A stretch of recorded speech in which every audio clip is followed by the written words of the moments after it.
Did the great city of Atlantis actually exist, and is it possible that Noah's great flood described in the Bible in Genesis was the reason for its destruction? Could it have been a story passed down, possibly from Noah's own descendants? In ancient Greece around 360 BC, Plato described the proud island empire of Atlantis, sunk beneath the waves in a single day and night of earthquakes and floods.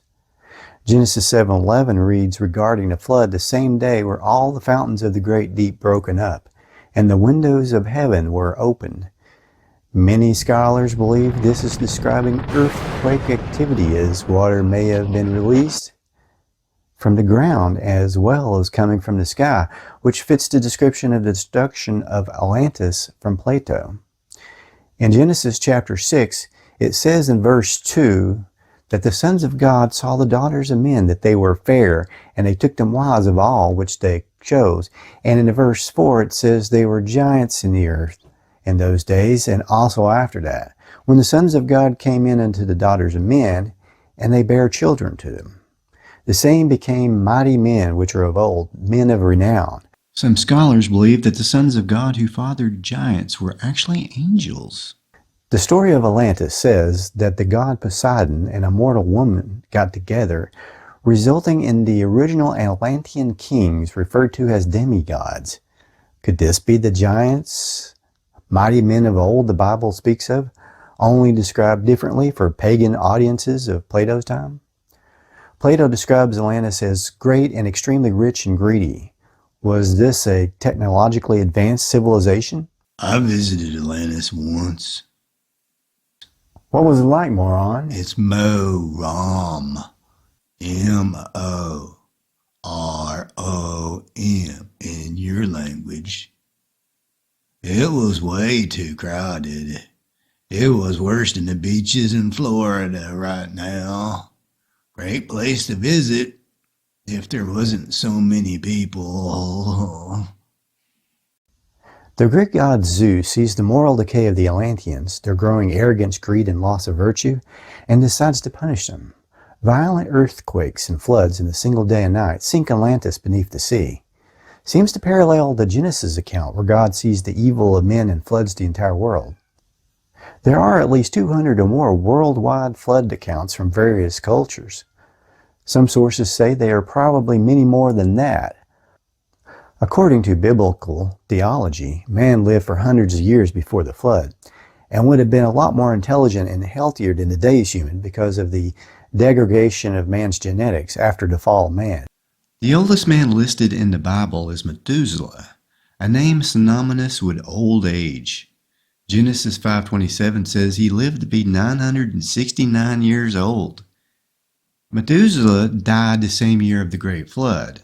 According to Genesis, Noah himself was 600 years old when the flood came. After the flood, the ages of men seemed to shrink progressively from over 400 years to a little over 200.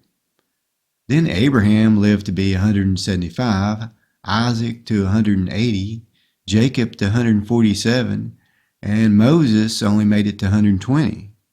Many theologians attribute this age decline to the environment due to the destruction of the theorized vapor canopy during the flood.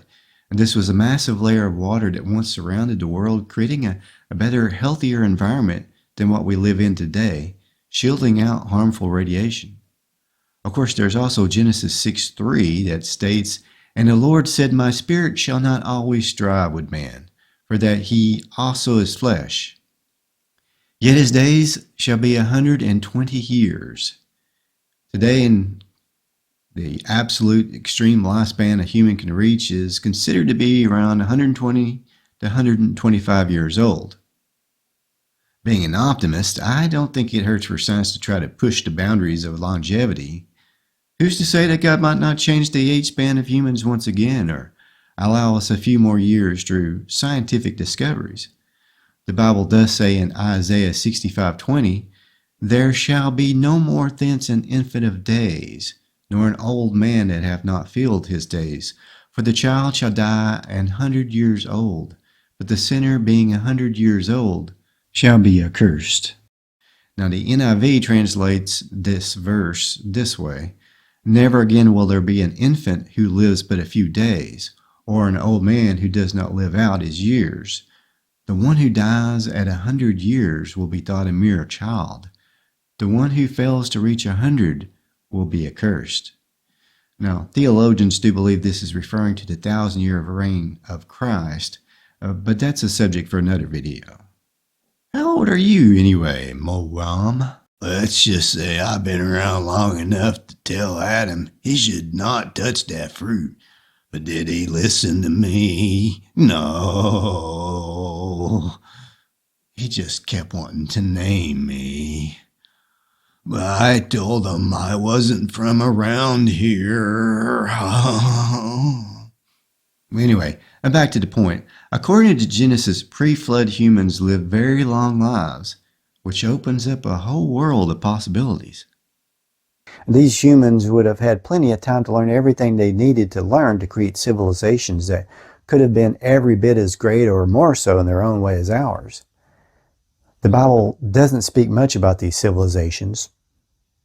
Could that be because God meant to wipe out their knowledge as well, as their knowledge could have been used for evil? One thing is for sure, and that is that many people do believe there may have actually been a city known as Atlantis, and the search for Atlantis continues today, as does the search for Noah's Ark. You may have heard that in 2026 in eastern Turkey, that radar has picked up a buried man-made structure fitting the ark's description, but most are still skeptical, including mainstream geologists and the Bible-centered group Answers in Genesis, who have dismissed the new evidence as just recycled theories from the 1980s that have been previously refuted. Answers in Genesis, of course, is the group that built a full-size replica of Noah's Ark known as the Ark Encounter, located in Williamstown, Kentucky. It's the largest timber frame structure in the world. I know where Noah actually did park his ark. You do? Where? You got $1 million and I'll talk. My spaceship needs some new atomic quantum flux regulators, and they don't come cheap. Never mind. Answers in Genesis has answers for a lot of questions that critics of the biblical story have brought up.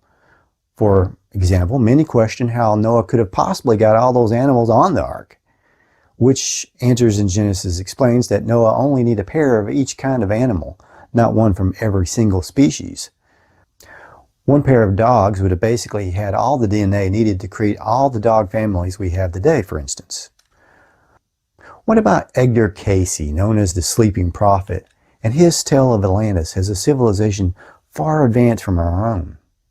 He, while in a trance, supposedly saw Atlantis, which had death-rays airships and used crystals for healing. They supposedly had the ability to levitate, but in his story, a giant crystal death ray sunk the entire island. Cayce was known for many misses as hits in his psychic predictions and visions. Followers of Cayce say he predicted the 1929 stock market, though, in 1925, that medical conditions would one day be diagnosed from a single drop of blood, and he predicted the deaths of FDR and John F. Kennedy. In 1935, he predicted how World War II would unfold, describing an unprecedented alliance between the Germans, Austrians, and Japanese. But perhaps he got those right by the law of averages. Predict enough things, you're bound to get something right. For he also missed by a big margin when he predicted that Atlantis would rise in 1968, that Los Angeles, San Francisco, and New York would be destroyed by 1998 due to massive changes in the earth. He also predicted that China would become the cradle of Christianity and Russia would be the hope of the world, neither of which looks like it's going to happen anytime soon. So perhaps Cayce was nothing more than a good storyteller, and as happened many times in the past, good sci-fi writers have often predicted the future. Well, thanks for watching. Talk about all your theories in the comments below. Please subscribe and hit like so we can bring you more exciting mysteries in the future.